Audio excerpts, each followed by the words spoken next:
7 chakras, because this is the energy source. It really connects the physical body with the emotional, psychic body. And I think it's so crucial because when we talk about the body, and again, body, heart, soul, we think of, we generally, again, in the Western world, think of the physical body. And, you know, I spoke about the book, The Body Keeps the Score. And so the idea that we actually have memory cells in our physical body, we have pain factors, but we also have this, what I would say is an etheric body, which might be a little esoteric for people, but we have an emotional, psychic body. And, you know, we've done studies, researchers have done studies about this. So even to the point with couples, and we've heard stories of like, you know, couples being together for 20, 30, 40, 50, 60 and on years, that when one of them passes, there's actually an electrical magnetic field that's set up. So again, I was talking about the energy system of the universe within us, the microcosm within us, macrocosm within the universal energy. So when I talk about source energy, it really is source like everything outside of us, that there's a universal force field.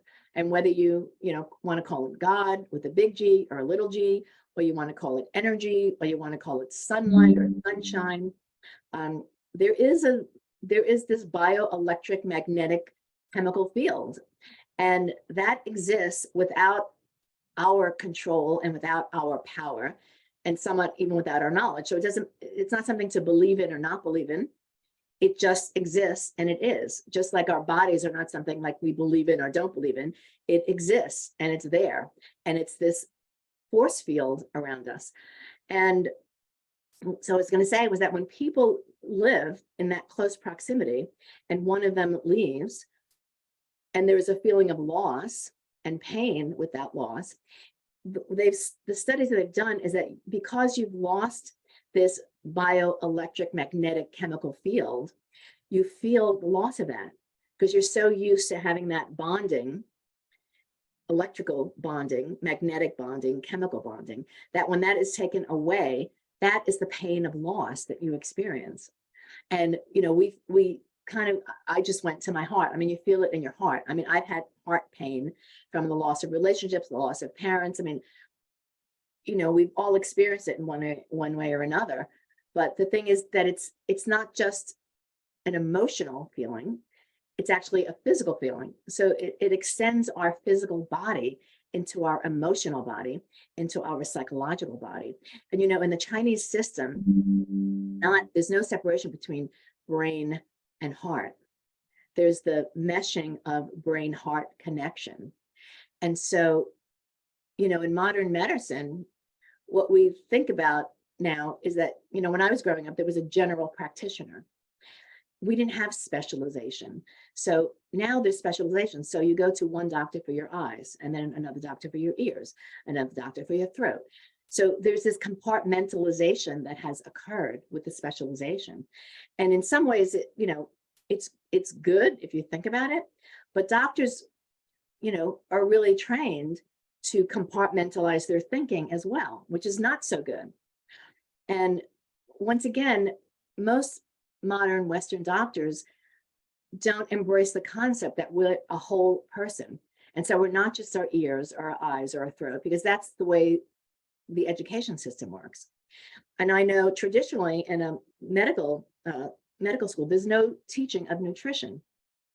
And for me, nutrition is really the baseline of all that we do, because it's the biochemistry. It's the biochemistry of the body. So it doesn't believe, you know, in what you call it. It just is. Like vitamins and minerals and nutrients, there's no belief around that. We require vitamins because our body doesn't produce it. And we need all of these vitamins, minerals, and chemicals and enzyme systems because it pushes chemical reactions in our metabolic system. And so when you've studied it, it's all very simple. I mean, the concept is simple. The actual study of it, like talking through the Krebs cycle, is very complex. However, when you look at it, it really is just a series of chemical reactions that push in one direction or push in another direction. So in simple terms, we can eat foods which provide us certain chemicals, and it can push inflammation in our body, or it can push anti-inflammation in our body. You know, when we talk about the genetic code, which I'm going to do later this afternoon, go over some genetic testing. The idea is that our genes give us certain information. However, just because you've inherited the gene that may produce colon cancer in families, or it may produce, you know, some autoimmune issues in families that we've seen, it doesn't necessarily mean just because you've inherited that gene that you will turn on that gene. So the turning on of that gene is all about epigenetics. And so the science of all this is fascinating. I love the science. I mean, the science is what got me to the point of me wanting to be a doctor, wanting to be a healer, but I wanted to bring to it much more than just drug intervention. I wanted to bring in the understanding of the holistic, almost the holographic body that we have. And so that all of these energy fields impact our overall health. And so again, body, heart, soul healing. So the thing is, like, what do you believe the potential, the healing potential of your body is? Now, if you have no belief that your body heals, then guess what? You'll just go about your life thinking there's nothing I can do about this. It's almost a fatalistic way of thinking. You know, I have a diagnosis. This is the outcome of the diagnosis, and I will just follow this through to the outcome, which might be illness, it might be death, you know, and you just follow along with what you've been told. Now, that used to be the kind of the old model of things and old model of thinking. And then I know that there, you know, in the 80s or 70s, there was a doctor named Bernie Siegel, and he was an oncologist at Yale. And he started talking about, and he started talking about patients that he called exceptional cancer patients.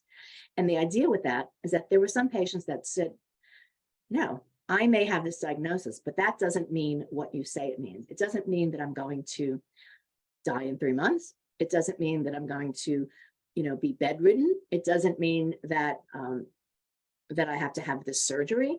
It doesn't mean that I need to have this chemotherapy. So they were the people that actually balked against the system. And he called them exceptional because they went out, their thinking was outside the box.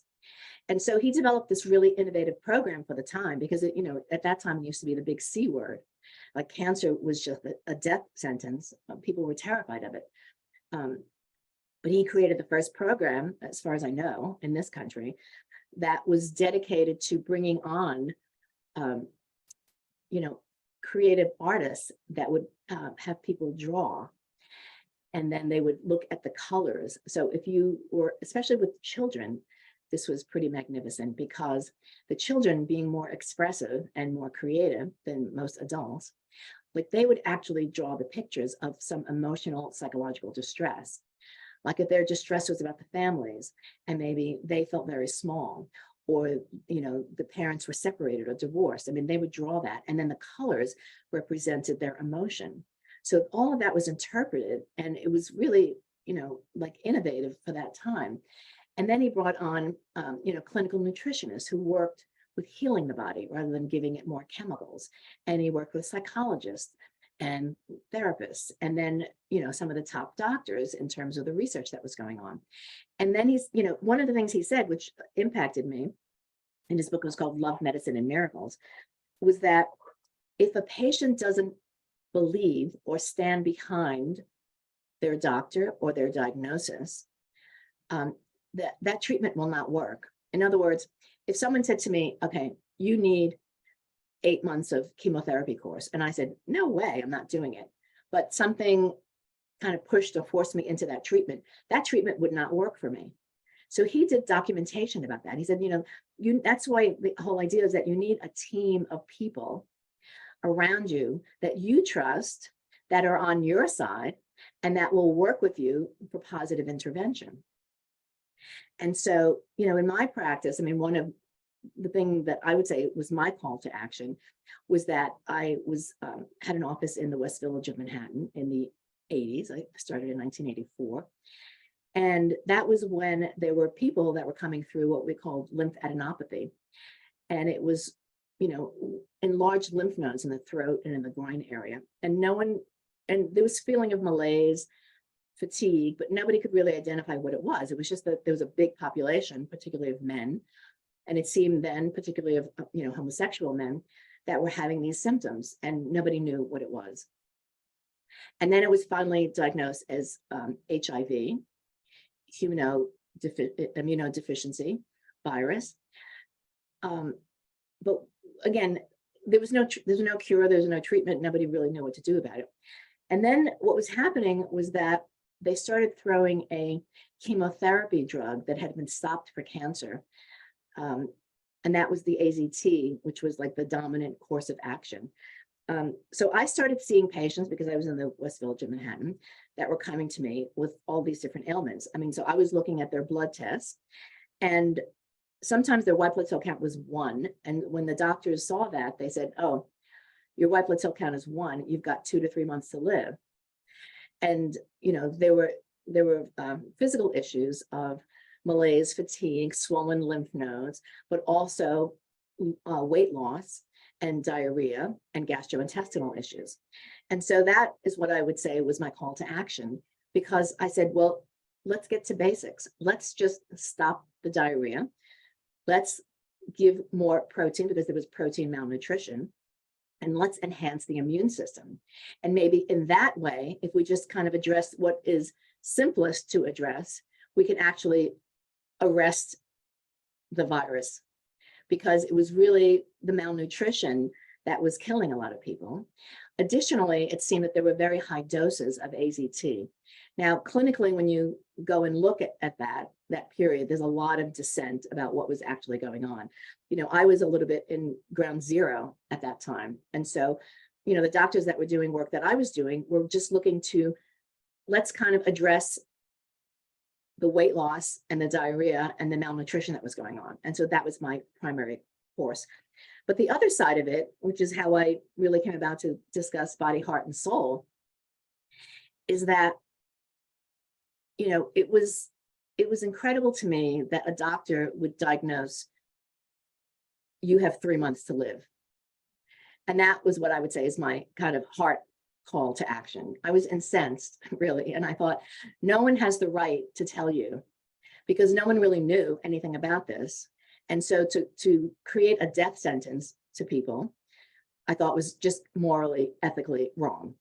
It was like malpractice, basically. And basically the doctors were saying, there's nothing I can do, which they were saying, except you take this drug. And a lot of people were dying. Like really dying. So interesting, because there was at that time a retrospective study that was beginning, because there was a gay men's health crisis in the area. And they were doing some of the work that I was doing, which was the work of Louise Hay. And she wrote, some of it was based on A Course in Miracles, but she was the first woman. She had breast cancer when she was younger. I think now when she started this, she was in her 70s. Actually, she started Hay House, I think at 60 or 70 years old, the big publishing company. But I started teaching, because I was following her course also, which is You Can Heal Your Life, based on the fact that you might have a physical ailment, but let's address the emotional issue behind it. So something simple would be you have low back pain, and that's a sign or symptom that you don't feel that life is supporting you, because you don't have the support foundation in your low back. And so, taking the work of a combination of Bernie Siegel and Louise Hay, and then putting my own slant on it, with strong clinical nutrition, but as well teaching people meditation and teaching people affirmations and more positive thinking, and saying, take that information, that negative information that you've gotten, put it on a shelf. I'm sorry you had to hear that, but don't focus on that, and focus on getting better and focus on healing. So that was a big turnaround in my practice. And I wound up doing my master's thesis in clinical nutrition on my patient base. And it was HIV, weight loss, and diarrhea, because I was able to arrest that and really see much more positive results. And the other side of it was that there was a spiritual foundation, because the spiritual foundation had to come from not just what people told you, but from your own foundation. And again, that's putting into practice the prayer, the intention, the affirmation, color therapy, the mindfulness, the attention to mindfulness. And the other thing was that having a group support, like a community system.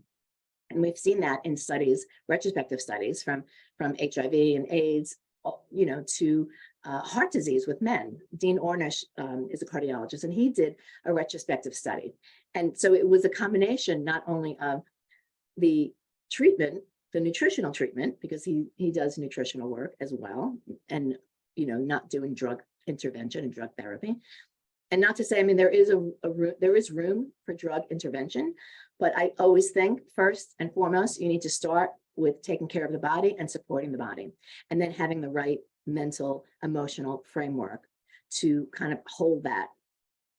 So, but he also did the study, and a lot of it was community based, because those men in that retrospective study done it, I believe, Beth Israel at the time, showed that after 5 years, men that were diagnosed with heart disease, through going on a vegetarian diet, through following certain nutritional practices and taking vitamins and nutrients, through meditation, and through a male group support, actually were able to reverse heart disease.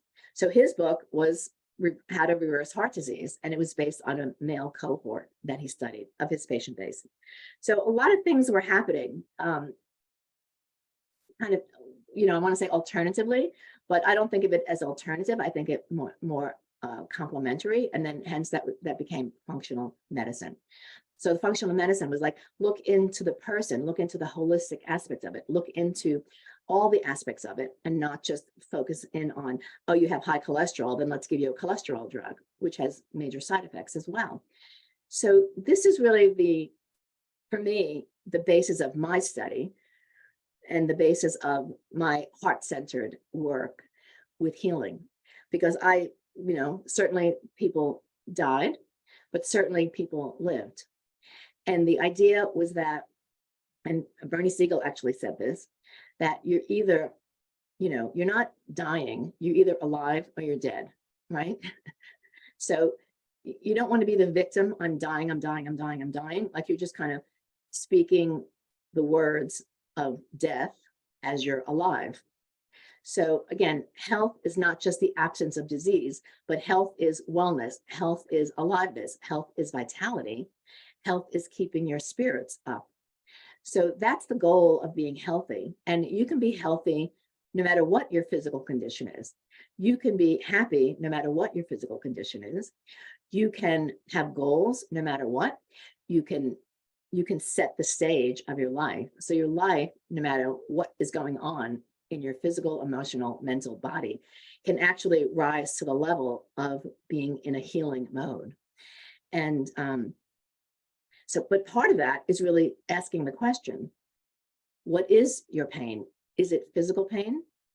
Is it physical pain that's there for an emotional reason? Is it there for a psychological reason? Is it there because of your past experience, or your mother's past experience, or your father's past experience, or something that you saw that terrorized you? So, I mean, without going into deep analysis, because you could be on a couch going through deep analysis, like a Freudian analysis, for the rest of your life. One of my patients actually, and again, I have to say, a lot of my learning, even though I come with a certain framework of thinking and believing, a lot of my personal learning was learning from my patients, because I've always been open to their stories. And part of my doctoring has been, I'm like a detective. So I ask the questions and I learn from the questions. And when I get the answers, I can delve a little bit deeper and a little bit deeper and go a little bit, and I can ask other questions that maybe, traditional doctors might not ask.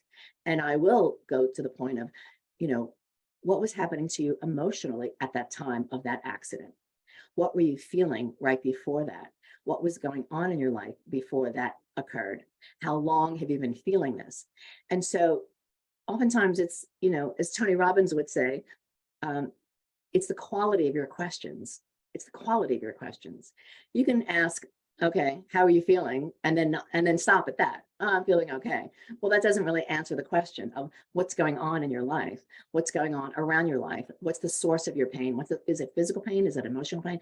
There's so many levels to address this all.